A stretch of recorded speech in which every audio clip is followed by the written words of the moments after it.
அனைவருக்கும் வணக்கம் மக்களே, வணக்கம். சற்று முன் கிடைத்திருக்கக்கூடிய ஒரு மிக மிக முக்கியமான செய்தி ஒன்று வெளியாகியுள்ளது. சற்று முன் நீதிமன்றம் அதிரடி, செந்தில் பாலாஜி அமைச்சர் பதவி காலி, கதி கலங்கும் திமுக, இது மாதிரி செய்திகள் வெளியாகிருக்கும் நிலையெல்லாம் தமிழகத்தில் பெரும் பரபரப்பை ஏற்படுத்தியிருக்கு. இதை பற்றி தான் இந்த வீடியோவில் நம்ம முழுமையாக பார்க்க போகிறோம். அதுக்கு முன்னாடி நம்ம சேனலுக்கு இப்போ தான் நீங்கள் முதல் முறையாக வந்திருக்கீங்க அப்படின்னா மறக்காமல் நம்மளுடைய சேனலை சப்ஸ்கிரைப் பண்ணி சப்போர்ட் பண்ணுங்கள்.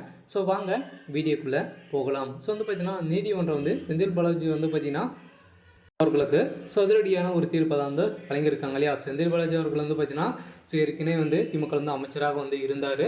அமைச்சராக இருந்தபோது பார்த்திங்கன்னா ஒரு 30,000 கோடி உள்ள சட்டத்துக்கு விரோதமான பண பரிமாற்ற வழக்கில் மற்றும் அதிமுக இருக்கும்போது பார்த்திங்கன்னா போக்குவரத்துறை அமைச்சராக வேலை வாங்கி தருவதாக சில பேர் மோசடி செஞ்சுருந்தார் அப்படின்ற மாதிரி வழக்கு பதிவு செஞ்சுருந்து ஒரு சம்மந்தப்பட்ட அனைத்து இடங்களிலும் சோதனைகள் நடந்து எக்கச்சக்கமான பணங்களும் டாக்குமெண்ட்டுகளும் சிக்கியிருந்த நிலையில் அவர் பார்த்திங்கன்னா மார்ச் மாதம் 5ஆம் தேதி அதிரடியாக கைது செய்யப்பட்டிருந்தார். அதை தொடர்ந்து செந்தில் பாலாஜி அவர்கள் பார்த்திங்கன்னா புழல் சிறையில் ஒரு 471 நாட்களாக 1.5 வருட காலமாகவே பார்த்திங்கன்னா புழல் சிறையில் இருந்து வந்தார் இல்லையா. இதன் அடிப்படையில் உச்சநீதிமன்றம் பார்த்திங்கன்னா ஒரு செந்தில் பாலாஜியுடைய மேல்முறையீட்டு வழக்கில் அதிரடியாக ஒரு செந்தில் பாலாஜி அவர்களுக்கு ஜாமீன் வழங்கின நிலையில் உற்சாக வரவேற்பாக பார்த்திங்கன்னா திமுக பெரும் மகிழ்ச்சியாக தான் இருந்திருந்தாங்க. இதன் அடிப்படையில் பார்த்திங்கன்னா அதிரடியாக மீண்டும் திமுக ஒரு தவறுகள் செஞ்சுட்டாங்க. திமுக தலைமை பார்த்திங்கன்னா அதிரடியாக செந்தில் பாலாஜி வந்த உடனே ஒரு 3 நாட்களே செந்தில் பாலாஜி அமைச்சராக பொறுப்பேற்று இருந்த நிலையில் அந்த அமைச்சர் பொறுப்பு தான் பார்த்திங்கன்னா செந்தில் பாலாஜியுடைய ஜாமீன் வழக்கு அதிரடியாக ரத்து செய்யப்பட்ட சம்பவம் பெரும் அதிர்ச்சி அளிக்கக்கூடிய அளவுக்கு பார்த்திங்கன்னா அவருடைய செந்தில் பாலாஜியோட வழக்கு மீண்டும் அவருடைய புழல் சிறையில் அதிரடியாக கைது செய்யப்பட்ட சம்பவம் பெரும் பரபரப்பை ஏற்படுத்தியிருக்கு.